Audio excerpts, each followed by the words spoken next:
everybody wants convenience in life, and a lot of fitness professionals are talking down to these things. I don't know if that's because they feel threatened or they truly think people are lazy if they do it. I'm not a jerk about it, but like if you say something stupid and everyone's on the verge of being misled, I might jump in because I feel like if I have a life vest and I see people drowning and I don't throw it out there, I'm just an asshole. I think the fans will forgive you. I hope so. They're not always the most forgiving, so.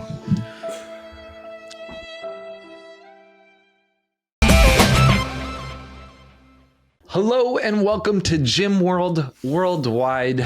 I'm joined here today with my friend, my partner, Mateo Lopez, and special guest Mike Doehla, retired dad and former CEO and founder of Stronger You Nutrition. I think we should clarify he's retired and a dad, not retired from dadding. I think we should be very clear about that. Full-time dad. He's a full-time dad. Yes. And I don't get retired founder. Yes. He's a founder of young minds right now, you know. It does say that on his Instagram, so it was correct. That was the correct title, but I do want to clarify for everyone out there. Cool. So, for people who don't know what Stronger You is, can you explain what it is? Yeah, it's a nutrition coaching company, started in 2015. My thoughts based on being a customer and a user of many different diets was to create something that didn't exist. So my fancy way of describing it was like a reverse engineered approach to dieting. Instead of telling everybody what they need to do, think about the problems that people do have and create the solutions for that. Now, in today's day and age, that doesn't sound very special, but in 2015, when we started, there weren't many people doing this. Everything from limited, weird, awkward interactions with customers to us making it super simple, being accessible, being flexible, creating community, which is something I got from the CrossFit world where I came from. These things just people weren't doing them at the time. And I still see a lot of fitness professionals being very weird about their contact with customers. And I just can't understand it because all we did was create a product that works and give a crap about our customers. And it scaled like mad. Yeah, we're going to get into your Facebook strategy because I think you and Chris Cooper are the two best people at using Facebook Blue in like the entire planet. So we're going to talk about that. But first, I want to give a quick backstory on how you and I met. And I don't even know if you remember this or not, but I think I do. Yeah. So I met you. We both dropped in to John Romanello's mastermind in New York City. And I think this was around like 2017. And there was someone in the group who I think they still run a very large macronutrition coaching thing. And so there was a first day, and for whatever reason, you couldn't make the first day. And I remember in the first day, you know, we were doing like the butt sniffing thing that you do at all those masterminds, trying to figure out like how much money does this guy make? Should I talk to him? Is he important or not? Everyone just kind of has to like flare up a little bit. And so this guy's intro to the group is like, I own the largest macronutrition coaching company in the world, and it's doing like $2.5 million. And then I remember the next day you strut in and like, John's like, Mike, can you introduce yourself? And you're like, I got this like nutrition business. I don't know if it's like doing any good or not. Like I kind of just want to get some eyes on it because I don't really like understand this business thing. And so he's like, yeah, Mike, so how much you doing? It's like, we're doing about like 3 million a year. So is that like good or not? And you could just see the guy just completely deflate. And I was just like, okay, I love this dude. This is great. He has no clue. He just has like a monster business. Do you remember being there? Because I don't think I didn't tell you the story. I don't think you had context. Like, did you know this had happened? No. So I don't remember that. Obviously, I wasn't there and nobody told me about it. But for real, I knew a lot of people in that room and my perception was everyone was crushing it. So I thought we were just another one of the people that were doing pretty well. And when John brought me up, and he was asking me questions. He's like, "Are you okay sharing numbers?" And at that point, I think, do you remember the year? Was it 20? Did you say it would have been 2017 or 2018? So it's probably, yeah, like around 2017, 2018, I think we were doing like 300K a month or so. And I just remember, because I was very like, I wasn't very calculated with all the business stuff. I knew that if I got customers and got them good results, I didn't have to give a crap about all that other stuff. So like the faces, when they heard the story, they were like, wait, he's doing everything wrong, but everything's going right. And at that point I realized, because I didn't have access to a lot of like colleagues in the business at that point, I thought we were just doing kind of what everyone else was doing. And that to was see like that, normal. Yeah, I thought it was kind of normal. And then I think that's when I first started realizing like this might be like a monster business. And I think that year we might have done like 4.5 or so. It was whenever you would just like, your big win was like, hey, I hired my friend from Amazon, and now I'm going to have someone who can think about business. Yeah. And so that was like your win. It's like, now we have someone who can think about the business. And you were still doing I was just this crazy guy that's trying to solve nutrition problems all over the internet and all over town.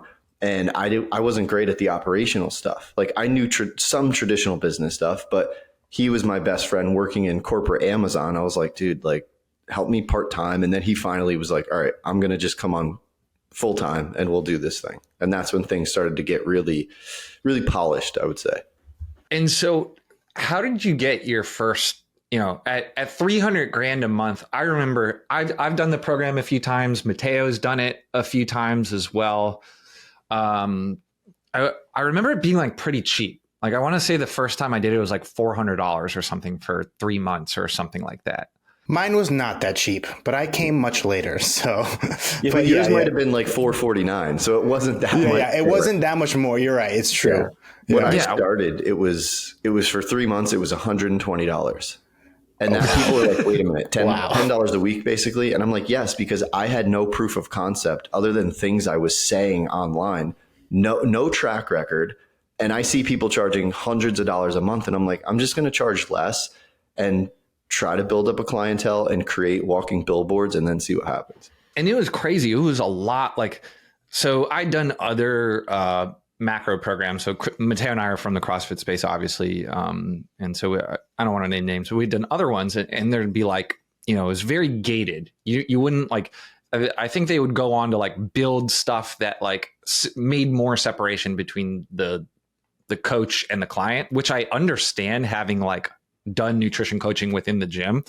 Like it's fucking exhausting. So how are you doing it with like, I don't know, at your peak, how many clients were you personally working with? Yeah. So me, right before I quit my full-time job in HR, I had 350 people that had weekly check-ins and full access to me. And that, it scares the crap out of people. But dude, how's that even possible?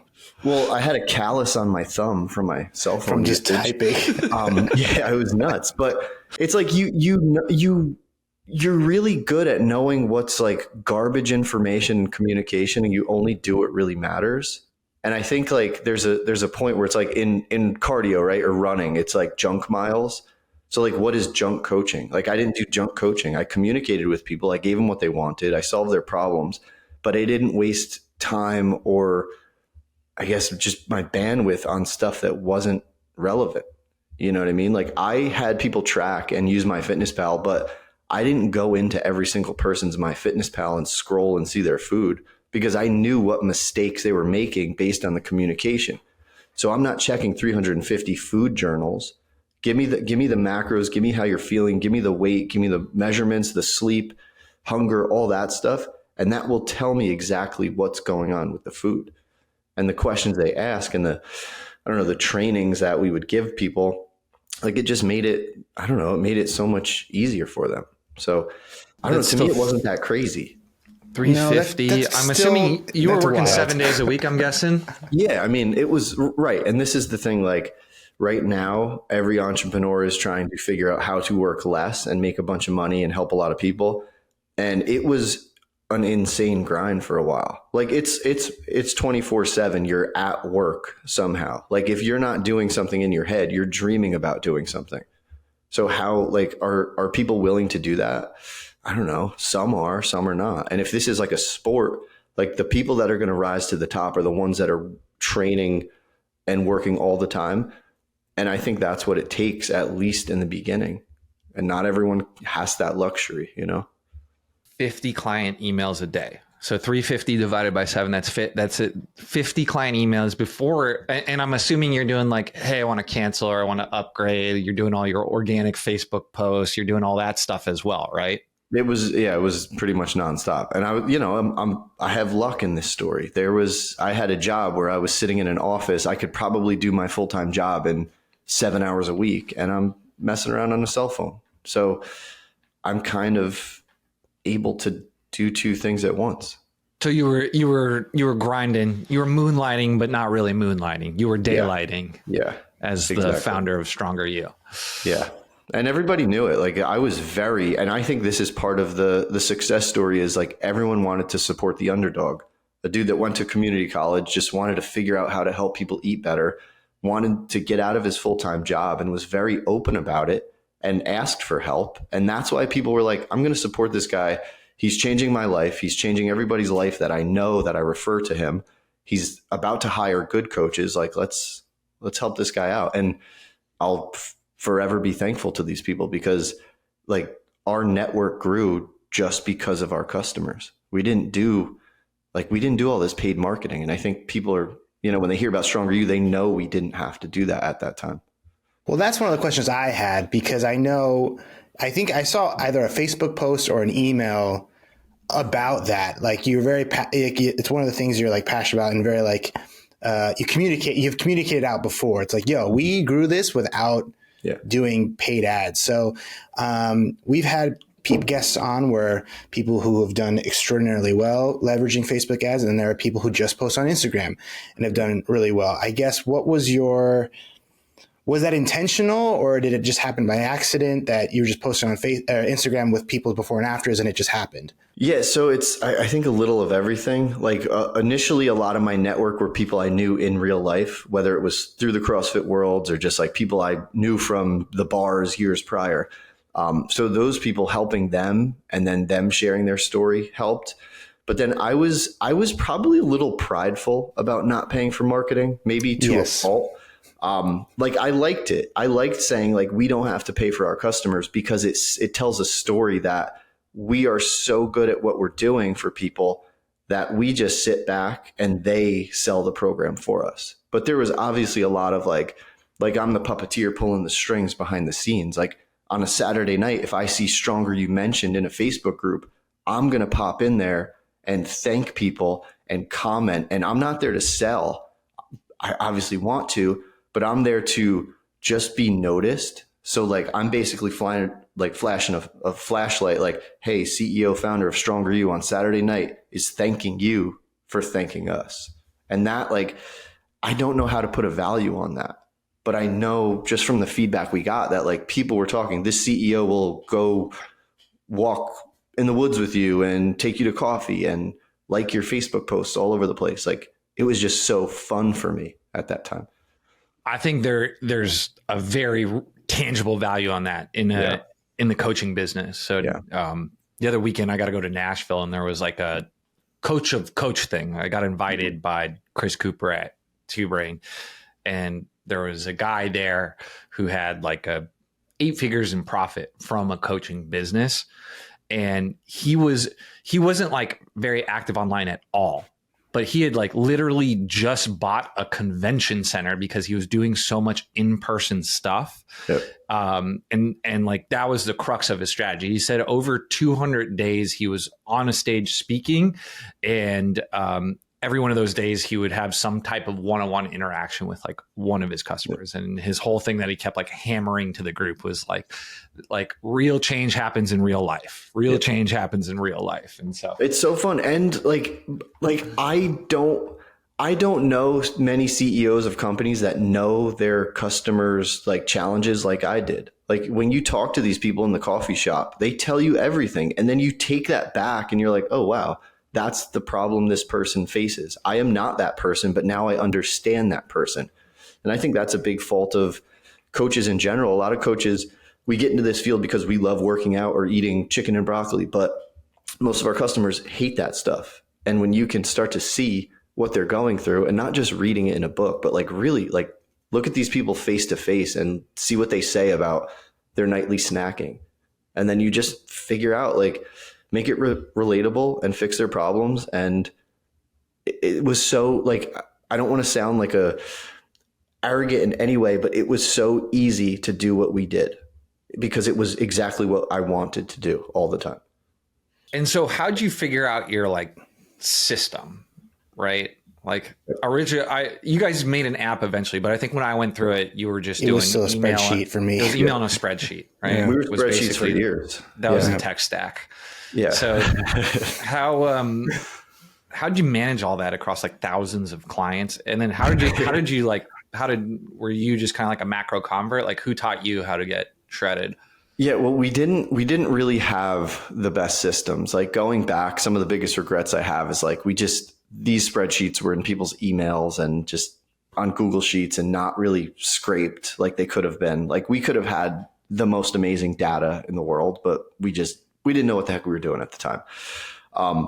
My I guess leap into the macro world was with Dr. Trevor Cashy, who I don't know if you guys know of. At the time, 2014, 13, 15, like that little block there, he was coaching me, and he was a 23-year-old PhD, known in the strongman world, but just like one of the most wise young men, 23, like just mind-blowingly smart. He got me into it. He told me, because he knew like I had my little garage CrossFit gym. He's like, you could do nutrition coaching. Like, you know what you're talking about. Like, just try it. And I was like, all right, like, I like this flexible approach because I know, everyone at that time was like on the paleo train. And I was like, people are over this. They're realizing that like the white potato isn't the devil, or peanut butter, or whatever weird rule they have doesn't matter. So I'm like, man, people need flexibility. And I saw it working in myself and many others. And I was like, I'm just going to do that as the nutrition, I guess, philosophy, and then serve them like these people need to be served. And what I don't think they were getting in the industry, which was books, templates, gated content or communication. Like people thought I was a weirdo that I was giving my cell phone out to people.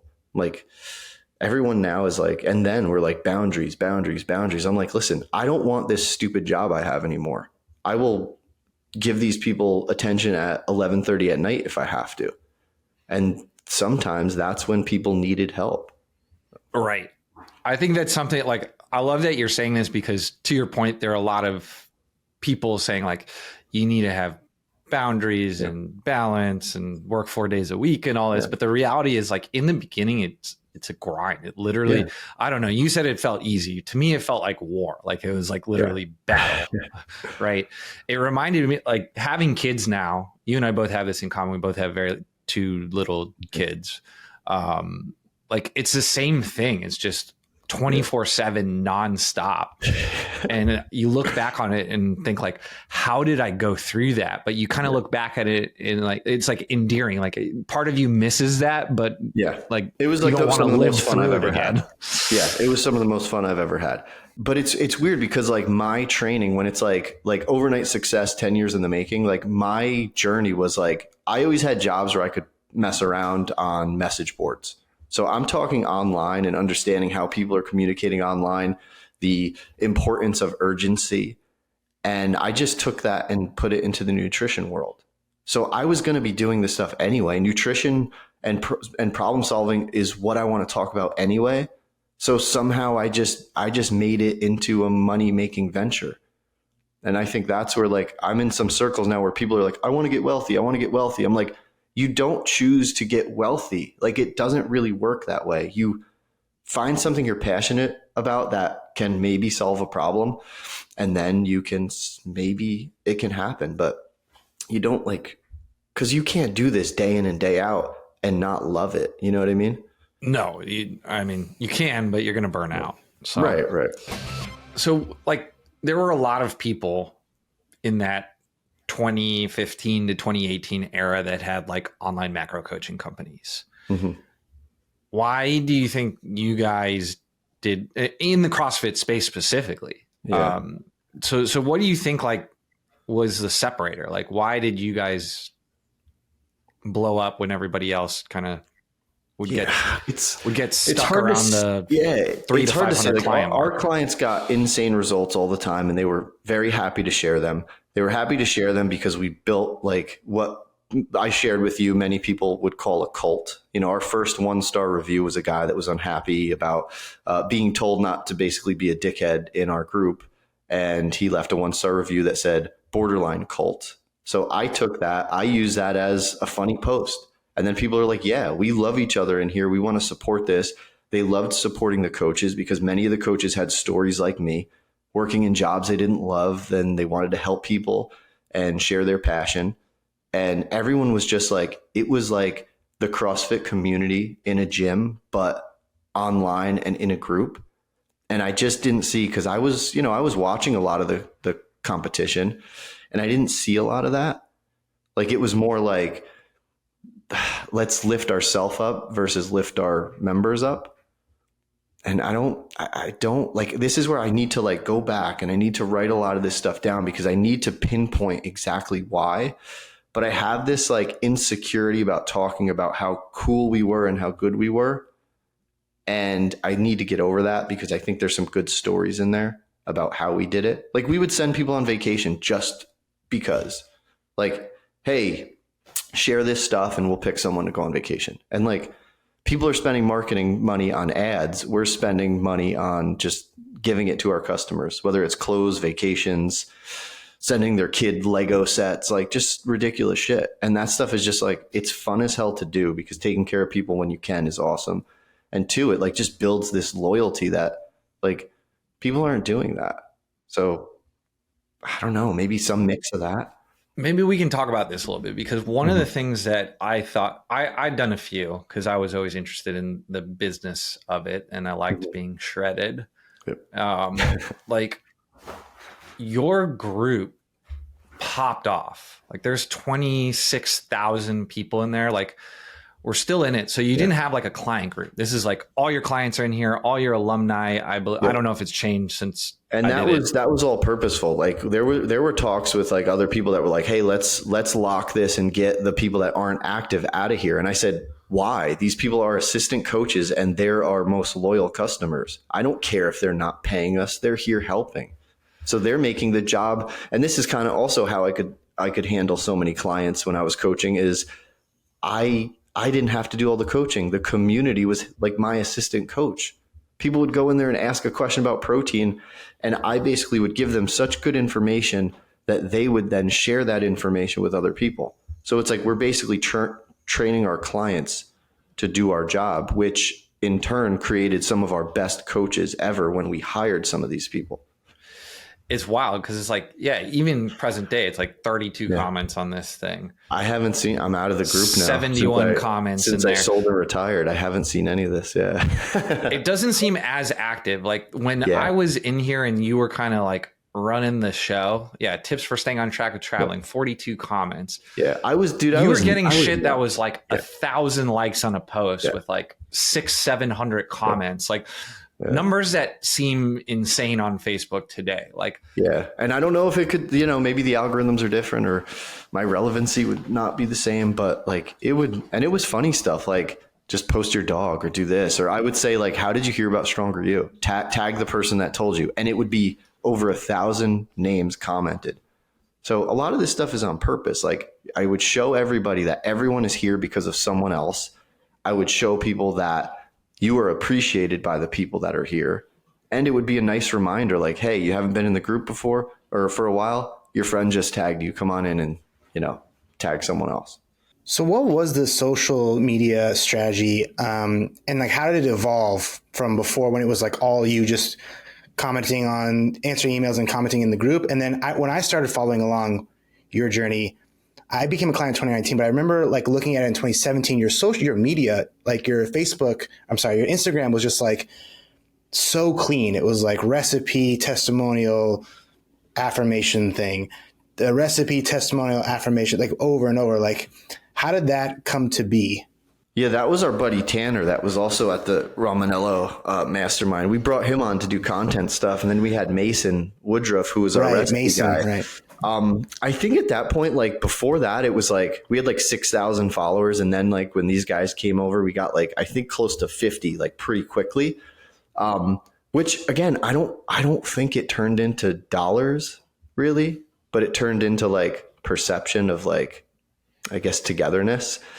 So the strategy was basically like clean it up and copy other brands that look polished, which I never know is the right thing to do. Like right now, I think things are a little too polished. I would go back to like just more organic stuff if this was like if I were to start another business one day. But that was pretty much it. I thought people would want to come across something that was a little cleaner looking, a little more professional, because as we grew, we wanted to appear that we were a little more put together than we were, right? Every business does. All roads lead back to Romanello. All right. Yeah. So I found some of your stuff here. I just sorted by you, but like one of the things that I think separates you from a lot of like the nutrition gurus is like you do a lot of approachable shit like this. So here's one with 800 I was in likes. London drinking beers. Yeah, this was these are in the Stronger You community group, just FYI. Yeah. And if you're listening on the podcast, come watch on Facebook. And you're just like, yeah, I ate a bunch of meals out and slammed a beer, but I walked 15 miles, so it's not going to matter. Yeah. And like, 800 likes. And then here's another like 830 like posts where it's like it's just a little like helpful tip. And then 600 likes and 800 likes, 600 that story likes. Right there. That Which one was one? wild. This one? The one where I was in a restaurant in Portland, Oregon, and I live in New York. We were on vacation, my wife and I. And this restaurant had those awkward tables that are like right next to each other where you're like, oh, now I have to pick and choose the words I say. Otherwise, this person next to me is going to hear everything. And randomly, a person that gets sat next to us is a member that just started with us. And it was just hilarious. This fucking guy. It's like macros. Fight Club. Yeah. We were when we were in Hoboken, we were running 2 gyms at the height. And we did the math and we were training like literally 1% of the town. So you couldn't go into like a grocery store or 100-person restaurant without running into someone like that. that got kind of, it was cool, but like kind of exhausting at the same time, which is what I would imagine your life was like when you went to any nutrition related thing. Yeah, I kind of miss it. Like I used to go to airports and like someone would like recognize me and I would like, you could see them kind of looking. Like, I think I know who this guy is. And I would always be the one that like would point and they'd be like, Mike. And I'm like, yes. Are you a Stronger You person? And they're like, yes. And I'm like, oh, cool. Yeah. Cause there's no way you could have met everybody. Yeah. Here's before and after. Yeah. And these must have done a great job of like reactivating old people because like the problem with like a macro business is like you get shredded and you don't want to like, Teo's the only person I know who did it for like 3 years. And I think that was just like an accident. Like he just wanted to get married and kept pushing his wedding back and just didn't stop tracking macros. We had, it was COVID. So like I signed up literally like 3 days before lockdown. And I was actually looking at my emails with my Stronger You coach before this. And it was just like the third email was like, hey, I can't get groceries in New York. And also like, who is your coach? I think it was Nick. Okay. It was towards, I was like, hey, there's no groceries. And then he's like, that's crazy. But yeah, I hope you're doing all right. And he's like, I got sick over the weekend too. So I know what you're talking about. It was just the flu though. And now I'm thinking about, I was like, oh no, you definitely had it then. You were probably one of the first ones. Anyway, it was pretty wild time. But yes, I had a wedding coming up. I was going to do a 3-month stint with Stronger You, and we had to reschedule twice because of COVID. So I just had to keep doing macros for like 2 years. It was wild. And speaking of like the coaching aspect, I did want to kind of, I don't know if we can get into it now, but I am curious, how did you start to because it's kind of hard to teach, like be in the groups always, talk to people always, email people always. How are you able to like create SOPs around that to then, expand and teach others and coach your coaches? So we didn't have SOPs on it. I had a feeling. It was very much like hire the people that we think will be like this and let them watch how the guy that started it behaves and get the feedback on that stuff and understand the value of it. Because a lot of these people, like, they come from coaching people on their own and they don't know what it's like to do it a different way. So we just I just had to show them. And I'm just like, I think I'm kind of a crazy person about it. Like, I got so much out of it. Like, I think when I look back, I wasn't chasing dollars. I was chasing like the dopamine from like helping a shit ton of people and getting those reactions and knowing that my words were impactful. So they just saw that stuff, and not everybody was into that, which was fine because we had a bunch of people do it. But if you think about it, like, who were the coaches that were getting requested from clients that were coming back? It was always the ones that were present. So it's like, it was worth it just to get out there. And then when these people eventually break off to do their own thing, which is fine, like, they have followings and they have people that support them. So it's like, you help us in the group, this will eventually help you one day. How many did you have at the height? How many coaches? I think like 80 or so. 80. Yeah. And were there like management layers, or was it just like Mike? That's what I was going to ask. 80 coaches. Yeah. So not, it's so funny because not really. Like, there were like we had people that were like kind of the boss of like development and stuff like that. But like, there was you didn't have to be on a meeting, or you didn't have to do it this way. It was like, you just hire people with the same philosophy that you think are cool people and show them the feedback of the good results and the customer satisfaction, and they just do what they're supposed to do. I personally hate managing people. I don't ever want a role where I have to manage someone. I would rather just have people that are more or less capable of doing what's expected. And if they're not, they're just not a part of the team. And I think we only let go a couple coaches ever. So, I mean, it's just, I think the culture of Stronger You and making it seem like this really cool place to earn a living in a field that is almost impossible to earn a living, it just brought in the right type of people, and our assessments kind of just sifted through the right parties. And we didn't have any of this, like, this crazy oversight.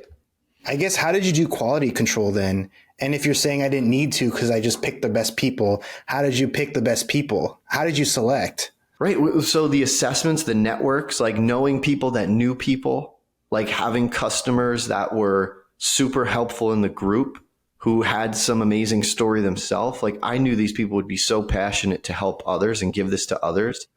And then we would just look at like customer feedback. Like, does this coach get a lot of swaps? How's their renewals, and how's their like customer satisfaction? And it was pretty much, that was it. A few surveys a year, and that was it. We had world-class NPS scores. So like, maybe I'm just lucky with it all, right? Like, that probably wouldn't work in every situation, but like, for me, it was like, if it ain't broke, don't fix it. We have world-class NPS scores. We're growing. Our coaches are happy. Why am I going to tell them how to say carbs are okay? You know what I mean? I think that's one of the advantages of just like you being you, like sharing and being so present on the internet. Like, you just got a pretty good vibe of what you were about.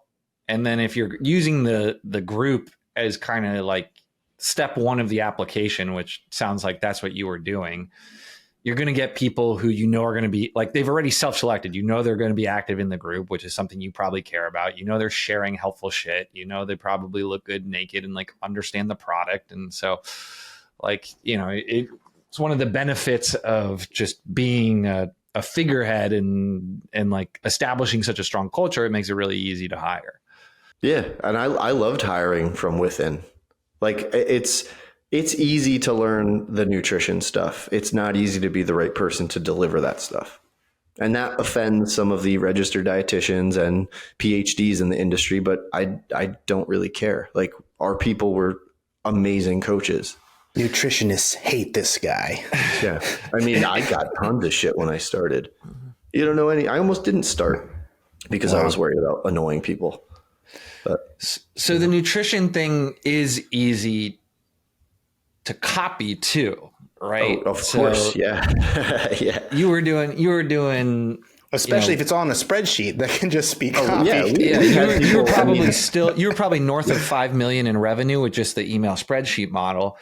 I remember there was a post where you're like, hey guys, just FYI, there's been like 75 people who've like tried to like spin out and start their own business. I just want to remind you, like, the template is mine. I made it. So like, Yeah. Well, I mean, people don't think that like the spreadsheet is, they thought like, if I'll just change the orange to blue, and we would, people would tell us somehow, we would figure it out, and then we'd send them a scary letter and they would stop. And they're like, oh, I didn't know I was doing anything wrong. It's like, okay, I don't believe you, but yeah. But it's a very easy thing to copy. And a lot of people would sign up to try to get our secrets. And it's like, maybe the secrets are the people, and you're never going to copy that.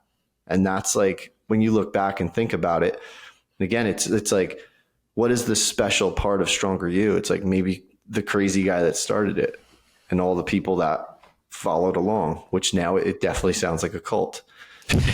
So I guess my next question then from there would be like, there are a lot of gym owners who are trying to start these programs or who have tried in the past. Often in the gym owner guru space, it's like, you need more revenue, you got to start the other streams. And one of the best one is nutrition. And a lot of people struggle to, maybe they'll have success with like an initial challenge or something like that, but then to try and get people consistently buying the service from them is tough. So I guess, do you have any advice for people who are trying to add this piece to their business, or do you know why a lot of these people struggle and fail with it? Yeah, because we had a lot of this. So a lot of our early growth was like, we became the nutrition people for these gyms. Sure. We didn't do revenue share. We just gave their members discounts. So the discounts were a thank you to the members. They felt appreciated. Again, I was not great at data, so I couldn't tell you what the retention was when these people actually got results, but I can only assume that retention in these gyms skyrocketed when they brought Stronger You in to coach their people. Why it doesn't work is they don't really know the nutrition thing. I think one of the big things in the CrossFit world is they're kind of bouncing from like methodology to methodology. Like I've seen people go paleo, keto, macro. I've seen some carnivore. I see them do intermittent fasting. I'm like, well, what is it? Like, could it just be flexible dieting? That's Yes. a good point. I remember my first kind of couple CrossFit gyms I used to go to as a member. When I first joined, they were doing a paleo challenge, and then later on they were doing a macro challenge, and then later on it was, let's experiment with intermittent fasting. So it is always changing. That's a good point. Yeah, so they need to establish, and that's like my protocol. Like since day one has not changed. It evolved, but I'm still saying the same things. Like I found what works. I threw out all the garbage, and I just wanted to share that. So I think like they might not know what matters in terms of nutrition. So they're bouncing around. They are adding another job to their already list of 12 other jobs, maybe more. They don't have the oversight. So it's like, it's kind of easy to see why it doesn't work. Like you need someone dedicated. And that was kind of our like pitch when people would approach us and say, hey, I want to bring you guys in to coach, but maybe can my coaches just do it? And I would say, well, I don't, in the nicest way possible, I don't know who the hell your coaches are, and I'm not putting my name on that. So why don't you just send them here? We have the track record. We've helped this many gyms. Why don't you just do it? And maybe my mistake was not establishing something more formal up front. And it was just kind of like, yeah, do it, or we'll do it. And some people did try to copy it. And, it works for a little bit. They take some customers and then they crash and burn, and they think of a new protocol. I'm like, man, if we could have just worked together, Part of the story that blows my mind is that you were able to sell this. And I think you got a pretty decent price on the way out. Maybe we can talk about that. But like a lot of like, my thought was like, this is an unsellable business. Like a lot of coaching businesses, it just seems like I just assume the founder is going to die in there. So how did you get to the point where you built it up? Were you looking to sell? Were you shopping it around, or did you get approached? Like, talk us through that. Yeah. So never ever thought I would sell it. We had a client who worked in the Anytime Fitness corporate setting. I think he was a VP over there. He knew that they were looking for a nutrition coaching company. They approached us, and I was like, oh, this is interesting. Mike and I are our COO and my buddy from Amazon. We we were like, this is interesting. Like, we never thought this was going to happen. Like, I thought our kids would probably run this business one day, but then you're presented with an opportunity that can change things in terms of your life, the members' lives, the staff's lives, your kids' lives, everybody. The first time they tried to buy us, I turned it down. It just wasn't the right time. My thought was I can just wait a few years and get that amount anyway. So why sell when I still feel like I have unfinished business? The second time was a few years later and things changed. I was about to have a kid. Again, I never thought I would sell it, but it just sounded right. And a lot of people ask me now after the fact, like if I regret it, and there's not a piece of me regrets it. I know I did the right thing for the people that matter. And my biggest thing was like, I think in terms of what is the best net benefit for the most people. And I thought selling was that option. So yeah, it was never part of the plan. I wasn't one of these like startup people that wanted to create something to exit. Like, I just thought this would be a lifestyle business that would provide an income and satisfaction for me my whole life. But when the offer was made again, I just had to do it. So the company is called Self-Esteem Brands, right? Mm-hmm. Yeah. And you're saying that's a proxy for like Anytime Fitness? Yeah, so the guys, Chuck and Dave, awesome guys that started Anytime Fitness, started a parent company that owns the other brands. So it's basically the same. It's all within the same company. It's not like a VC or anything outside. There we are. So we got Anytime, Waxing the City, Basecamp, Bar Method, Stronger You. And so they just plug that into Anytime and Basecamp, the membership bases here, basically. Yeah. And that was kind of the upside when they were looking at it. Yeah, because they didn't have a nutrition solution for these people, and having it under one roof seemed to make sense. All right. Oh, there we go. Snazzy looking. Yeah, look at that. And for most of this, like it's funny looking back. The website that really got all the growth was like such trash. Like it was shit, man. It was so bad. Yeah. I'm like, when I saw it, like, again, like, was it bad or was it? And this is just me like thinking, like, was it bad or did it do exactly what I needed it to do? Like, people emailed Mike and Mike responded. Like, I didn't need to sell them on it. People already kind of knew of us. It wasn't even like book a call. It was just like buy through like, yes, I think it like just went to like a PayPal link. Oh, it's exactly. Yeah, and you had to PayPal Mike Doehla for years. Like, I send Mike $400 and you're like, Stronger man, You. I hope I get an email after this. Yeah. Like, you got one pretty quick, probably. Yeah, so. I did. Yeah, I did. It's right. It's weird. Like, looking at it, like, I don't know if it wasn't my business, I might not feel comfortable, but like it did enough. And I have this philosophy that like, if things seem to work, like, just make sure you don't try to improve it to the detriment of what's already going well. So like, there was value in being like scrappy looking, you know, like people were like, yo, what is this like grassroots thing that this guy's doing? Like, all these people are real, all those pictures and all those comments. And I would make sure I wasn't just the one saying the sharing the results. Like, I was taking those results and making sure people knew that other people were saying them.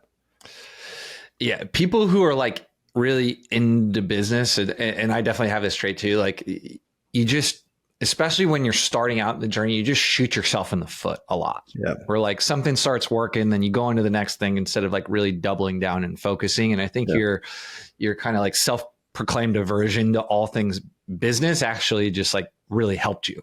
Because you just like stayed in your lane. Yeah, like I kind of downplayed a lot. And I think that was probably like insecurity again, to not say like I knew what I was doing. But like, when I had professional business people telling me certain things and I knew the opposite worked better, you get overlooked a lot. You're like, oh, this guy's just some guy that got lucky with the business. And I'm like, I don't know. Like, I know what happens when you do that. Like, I know what people care about. They just want caring problem solvers that are available. That's all the nutrition customers want.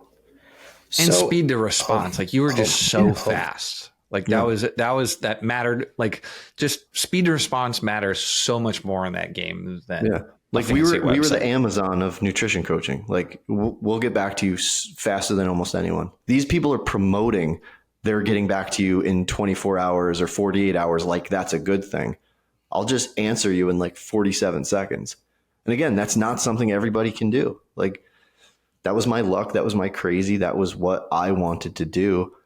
And I think that made clients do better because they always knew I was kind of there, like the angel on their shoulder. Like, they had problems and Mike was kind of watching. Let's take a second and look at this stat here. You got 55,000 people. The company is like 8 years old. That's like servicing around 7,000 customers a year. Does that sound about right? Yeah, I guess. I mean, the math seems sound, right? So when you sold, like, what can you disclose your like revenue run rate at that point? Yeah, we were close to 10 at that point. Yeah. And I know you probably can't talk about the specifics, but like, can you give us a range of the acquisition? Was it 7 figures, 8 figures? It was in the 8s. All right. Yeah. So I won't say the exact number. Just, I mean, I have theories that people either think it was like $1 million or $100 million. It is neither one of those. it's in the middle, guys. Yeah. I want to know, a question I had was about going back to kind of sales. We were seeing, a lot of growth, obviously, leading up to the acquisition. So how do you sell healthy habits? Because it's very hard. People don't seem to like that you can be like, look, if you do these things, I tell you, you're going to live longer. Like that. No one seems to like that. So what's your kind of secret for selling healthy habits and getting people to drink more water in the morning? This is controversial. But right now, everyone is sort of annoying at how much more they're trying to sell health versus what people actually want. The customers want fat loss. They want looks. They want performance. But most fitness professionals now are afraid to talk about that. So they're pushing healthy habits. The reality is you cannot sell that stuff. No one cares to buy drinking water, going for walks, going to bed. They want to look and feel better. And this is the typical business advice of sell them what they want, give them what they need. You know what gets them those results are those habits. So you sell them the results and the performance and the look, and you give them all the stuff that helps that, which ultimately makes them healthier. And both sides of this, I guess, transaction gets what they want. The coaches and the companies in this field get the revenue and get the customers, and the customer looks better, feels better, performs better, and learns food better. And this is where like I get kind of obnoxious about it because I hate how much everyone is being talked out of tracking their food now. It's like a bad thing. It's like, why is information bad? Maybe if they tracked on their own and didn't have the tools to adjust and anticipate changes and work those calories back up, they might mess themselves up. But when you're doing it with coaches who are overseeing things and communicating, like I have the stats. We made people's food relationship better. We had almost every single person track. Obviously, if there was some like underlying stuff going on, we did not. But people are signing up for these programs to look and feel better. Yes, they might tell you they're there to be healthy. It's because all of our industry is making them feel like shit for wanting to look better. And I like, that's why no one's selling anything now, because people aren't buying health as much as they say they are. And a slightly unrelated question I also was curious about, because we were talking earlier about flack you were getting from registered dietitians, from nutritionists, right? How did you manage clients who maybe had hormonal issues or maybe did have something going on that was a little more medically nuanced, where you're kind of not cookie cutter, but your usual template and approach wasn't gonna move the needle in the right way? Yeah, at that point, I was open that I wasn't the person that could help them. That's why we hired registered dietitians. I think at our peak, we had like 25 RDs on staff. So I personally couldn't do a lot of that stuff. So I would lose the client at that point. But I would gain trust and networks to push them somewhere else. So it was ultimately the right thing to do. I wasn't playing that game of something that I wasn't capable of doing. It's advice I would give to other people. Like, maybe you don't have a lot of clients and someone came across your roster that, is ready to pay you money, but just don't press your luck on something like that. Yeah, we recently did an episode on weight loss pills and diabetes like drugs being used for weight loss. It seems to be growing in the space. We saw Weight Watchers acquire companies that can manufacture and sell these drugs. How do you see that affecting this nutrition coaching space? And where do you see yourself kind of fitting in all this in the future? Yeah, I don't know. I think it will affect it in a way. I'm of the belief that everybody wants convenience in life, and a lot of fitness professionals are talking down to these things. I don't know if that's because they feel threatened or they truly think people are lazy if they do it. I don't buy that argument. I think it's fine. If we're here to make people healthier and in better shape, then we have to support everything that could do it in a healthy way. This could be those drugs. I don't know. I think I just feel like a lot of people are threatened right now. And we look for convenience everywhere in life, from getting in cars to putting on shoes to ordering food. And we badmouth people who want to lose weight a little easier. Like, why not? I would probably do it if I struggled with it. I don't know. That's, not counting the people that need the drug for diabetes that maybe can't get it. I think that's another topic. Let's assume there's an unlimited amount of these drugs. Yeah, I don't blame people for taking it. I think maybe it will affect the bottom line of some people, just like maybe AI will soon or one day. But I support anything that can help someone feel happier and healthier. Why make something that's so difficult for people harder if it doesn't have to be? Also seems like a partnership op, Well, that's kind of why I asked.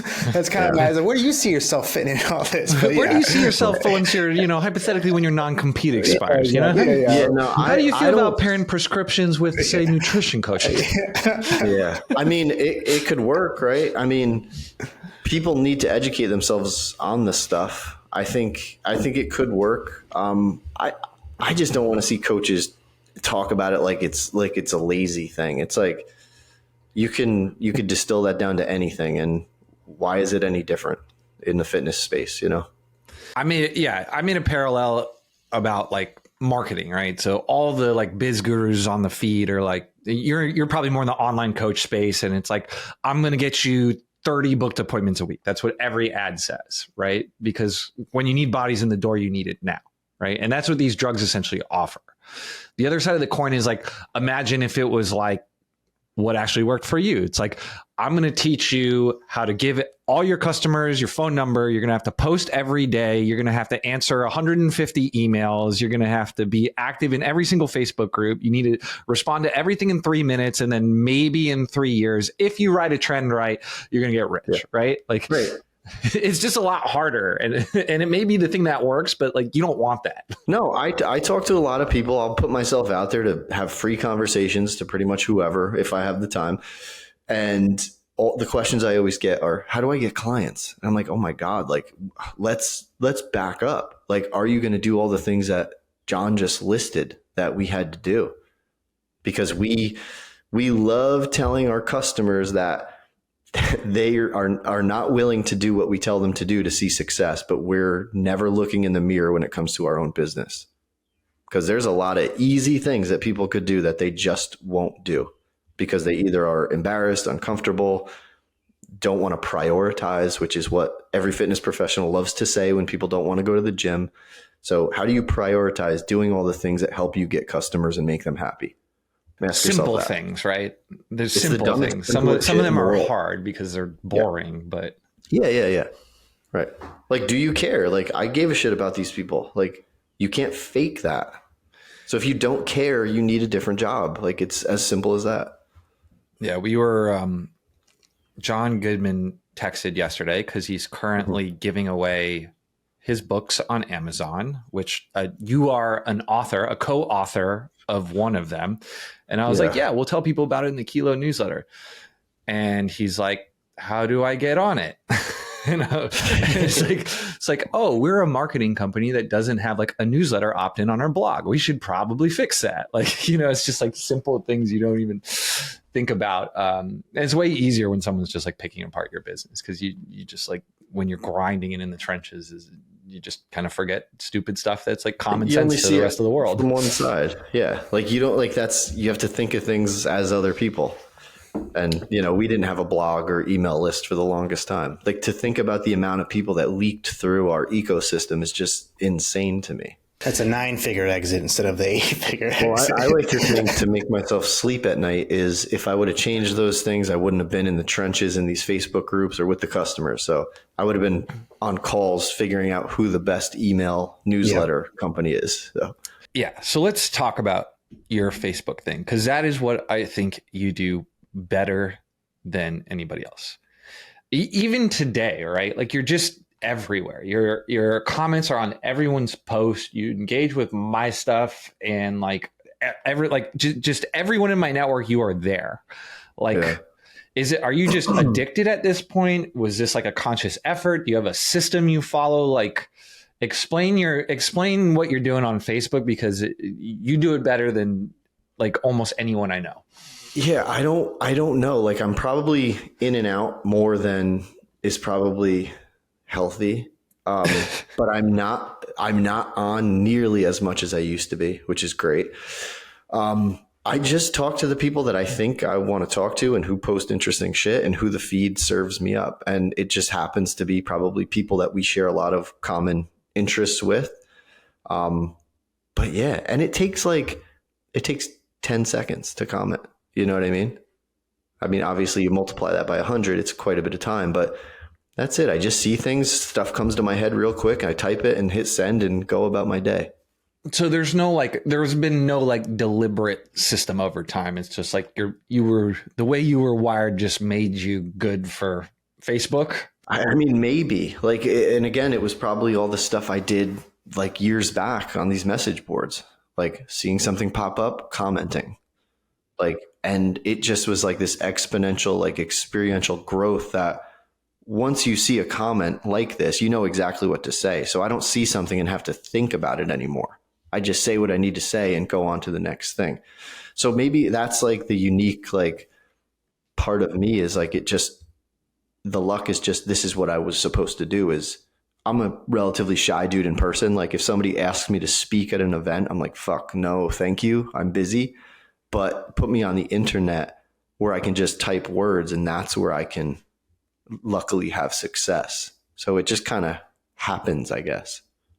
But yeah, no system, no like spend 7 minutes on this, go over here and set your clock for 20 minutes and do this. Like things pop up and I react.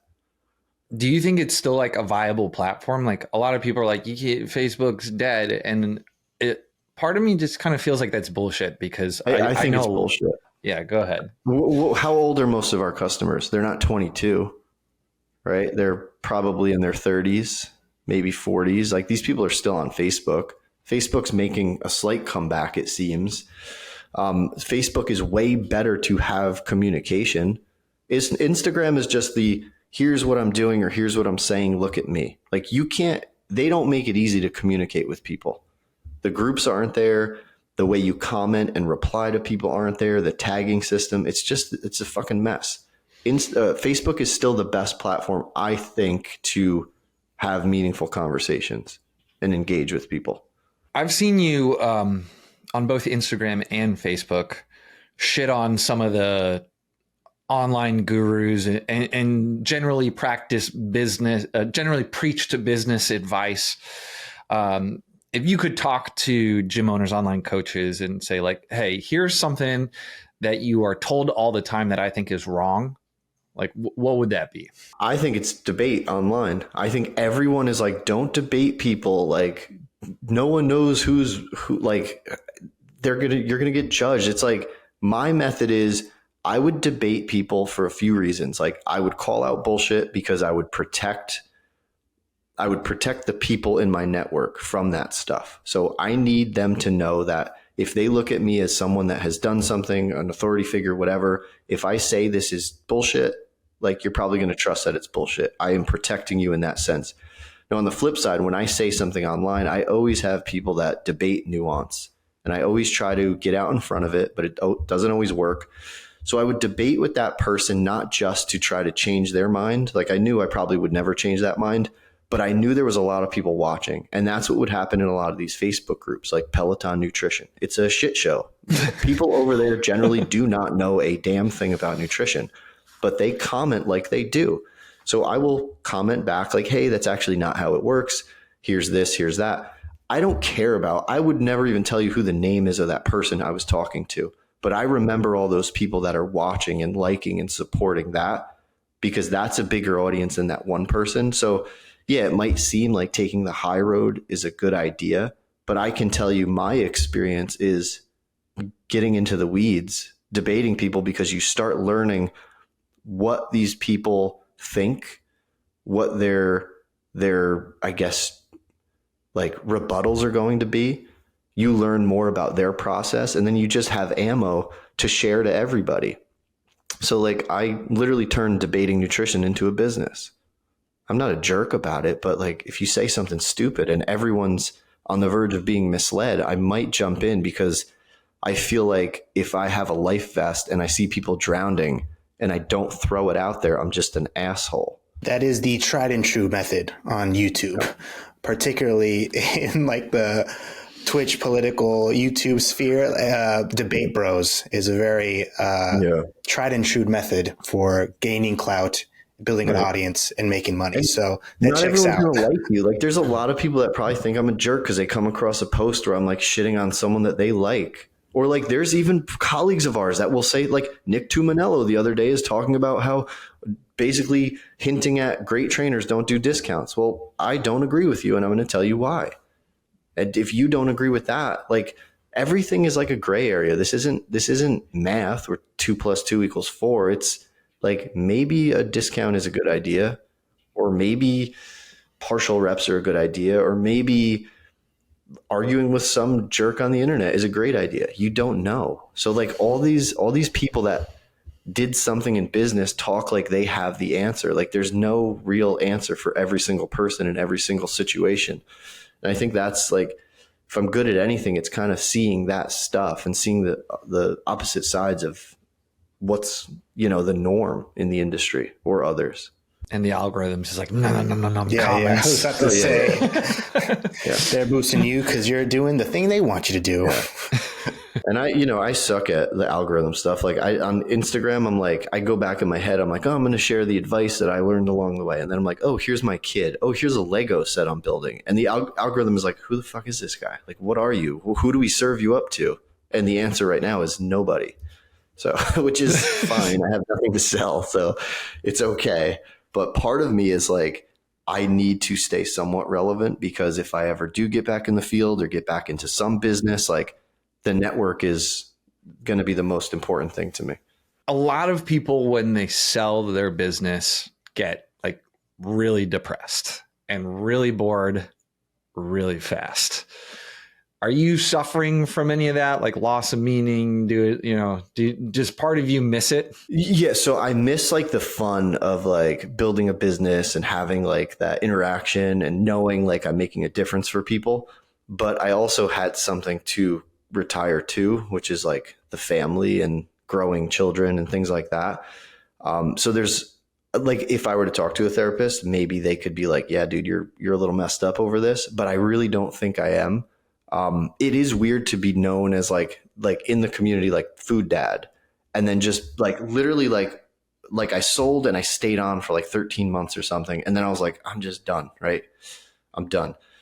Turning that off and not going crazy, because that's such a part of your identity, is like, it's expected if I were to go a little crazy, but I don't think I am, like, because I made a very calculated decision. I think I'm pretty grounded in my values and what I want out of life. And I know how to be bored and I know how to appreciate it. And maybe like, honestly, I'm probably just a lazy fuck, like with a lot of this stuff, a lot of business stuff or work. And I love not having to do anything like that right now.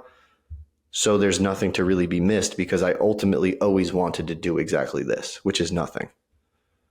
Which sounds weird to all the productivity gurus out there who pretend you need this huge life's purpose. Like my purpose is just to be dad. It sounds fantastic. I feel like you're about to make Mateo cry because you're speaking well, so you're deep my into hero. his soul.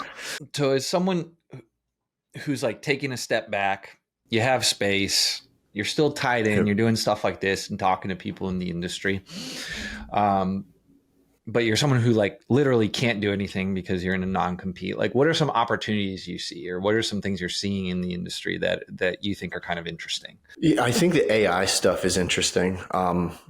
I feel like if somehow like coaches or some company could create something that could like literally speak like a coach, which it can. Like if you test Chat GPT, like it is like no joke, it's more empathetic than most coaches. It just replies better than most humans. And I don't know who's doing what in that space right now. I know there's like calorie trackers and things like that, supposedly aren't very accurate, but I think those opportunities are huge. People want humans, but they also want like good, fast information. And if someone could marry the two somehow, that could be amazing.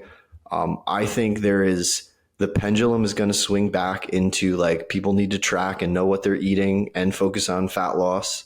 Everyone's trying to talk health and all this, and I am too, but it's ironic that like, maybe not ironic is the right word. It's just interesting that the things that make you healthier are often the things that make you lose fat if that's your goal, like sleeping and walking and working out and drinking your water and reducing stress and all that crap.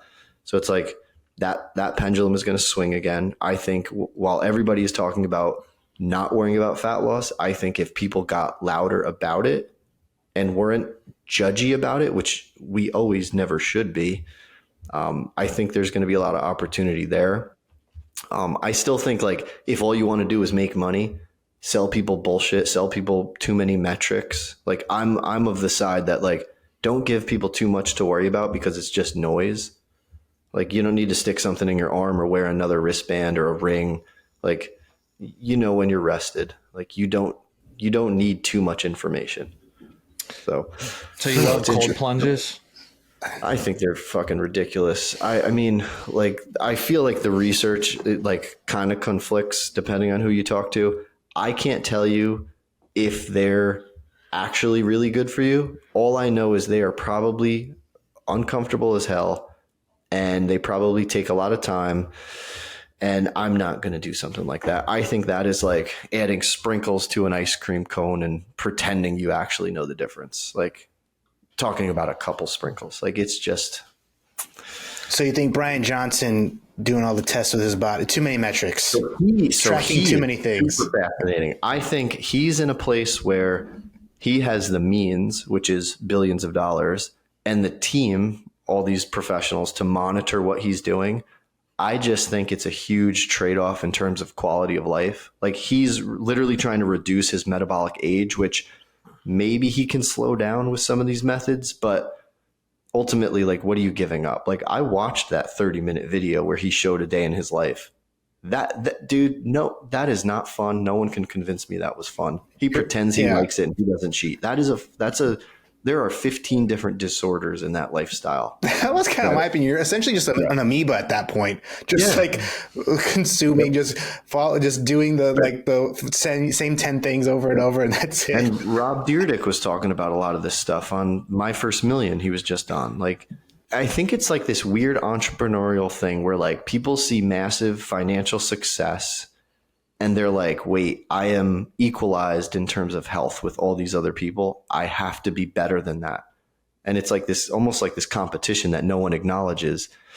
But it's like, you're just like everyone else. We're all probably going to die when we're, 75, 85. You're not going to live to 114 like you think. Like, why not just eat the cheeseburger and have a glass of wine? Because like your kids are watching and you're going to fuck them up if you're not careful.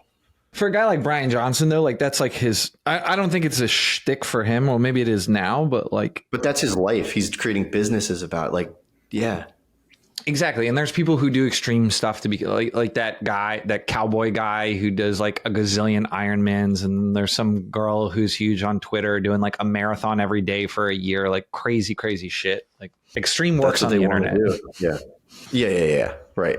Like what's his name, Saladino. Eating like testicles on the beach and pretending he likes them. Like, yeah, like I get it. We don't kink shame on this podcast, Mike. Just easy. Yeah, we don't. We're very accepting here. Yeah. Speaking of AI, by the way, have you seen someone on Twitter shared this with me? It's called Coach Fox AI. Maybe this can be your next gig, Mike. You can just upload all your old Facebook posts and like feed it all the nutrition emails you gave it. And then This is exactly what I'm talking about. All right, someone's doing it. Cool. people, it's like, we're going to set your voice. And then we're going to like you basically like you'd have a conversation with yourself, Mike, and be like, yeah, that's like me. And then you thumbs down it. Yeah. And then I think it's awesome. I think it's incredible. Yeah. If it can work. Yeah. I know at least one coach in the fitness space who has integrated it into their program as well. Do they have good things to say? They presented it as like revolutionary, but like I'm not in the, like it's not someone I work with and I'm not in their program. Yeah. So maybe their program, like I don't know if their program's shit or not. So it might have, if it turned it an F to a D or like it was actually like a legit program. So the thing that I think you need to be upfront about is it's not me. Like I don't think someone should pretend that, like if the AI is answering, like you need to say it's AI. Don't say this is me. That's where like the ethics of it are for me. Like maybe it can feed you like some things to say and you can adjust it. And then it's like, cool, this is us. I mean, Grammarly, you could argue, is a sense of that. You know, I write something to get on a board of a local nonprofit and I'm like, run it through this and change some stuff. Like that's fine. But don't pretend that you're saying it if the computer is saying it. I think that's Noom's problem. What? Or that was. they're just trying to bots, pre-populated responses. They're out of they're in the prescription game now. That's Jeez, yeah. Get rid of all their coaches. Yeah, they fired a bunch of coaches. Now they have a doctor who they do Wegovy prescriptions now. Yeah. So, but I think they raised that like a 9-figure valuation. So yeah, they are humongous. Yeah, that's your fault. If you just would have adopted all the AI stuff, no problem. Well, that's the mistake I think maybe businesses are making, like in our space, is like you better have some AI nerds on your staff or consultants that can integrate something somewhere, because and I think it's like a lot of people are territorial and they're very threatened by AI replacing them, and it's going to happen in some roles, but it'll make new ones. But we can't be like our grandparents that were afraid of computers. You know, we have to think about what the positives could be. Well, I think you can, or just have an IRL business. You know, just take it offline, go backwards. Yeah, like a little. I don't know, 500 square foot little storefront that does like nutrition counseling. Just walk in. You have an IRL Like, business, aren't you? Aren't you hucking pasta these days? Yeah, I'm a co-owner of a little pasta shop. But yeah, really? Yeah, no, he's offline. He took it offline. No AI and pasta. Yeah. Super interested in that. That's cool. AA. Bavona's Simply Pasta. Yeah, my buddy Chuck, who I knew for 20 something years, was like, I have this idea, I have the plans, I'm the pasta guy, the food guy. I just need, some business stuff and financial backing. Like, what do you want to do? And I'm like, I want to do this. And the funny thing is, I agreed to it, and we opened before I even tried his food. His passion you was just trusted insane. him? That's fire. I yeah, love his that. passion. He's just the right person. He's just perfect for it. It's amazing. So is it weird that like when I met you in like 2017, you're like, I'm just like not the business guy. I don't know anything. Yeah. And now like people from every corner of the fitness industry and now other industries are like seeking you out as the business genius. Yeah. I think I was always like shy about it. Like I never wanted to, because I think like I cringe at the people that talk like they're the most amazing business people. So I never wanted to be looked at like that. But I have to accept that like I maybe do know some stuff and I do have experience, and maybe I just didn't have enough experience at that point to pretend I knew what I was doing. It's probably my way of like hiding in my shell, because if I talked like I did and things didn't work out, then I'm going to look like an idiot. And I was probably just protecting myself in a way. Is this therapy? Yes. Does that make sense? Yes. I don't know. But now, like, it happens here from time to time. Yeah. And I think like now that I've done the thing and I sold the business, like whether people believe my advice or not, like I have a good case study for something that did work. So I can only share what I know and what I've seen. If people have questions about things I don't know, I'm very upfront and will tell them I have no idea. Like I wasn't messing with financial modeling and spreadsheets. I forget that crap. So what's next for you now? I know you're retired, thinking about maybe coming in, like you're going to write a book. You're going to give us like, what are you going to give the people here? You know, the world wants more. Yeah. It's funny because I feel like I'm such a weirdo in terms of like, just start doing things. Don't worry about it being perfect. But I just redid my office. Like I rearranged it. I got a new chair. I painted the walls. I got some built in. So like in my head, I'm like, ooh, I could do stuff now. And I feel like I want to write like a blog or something to like speak to our colleagues about certain things, like just my thoughts on pricing, my thoughts on customer service, my thoughts on hiring a coach, like just sharing what I know because I don't have a creative outlet right now.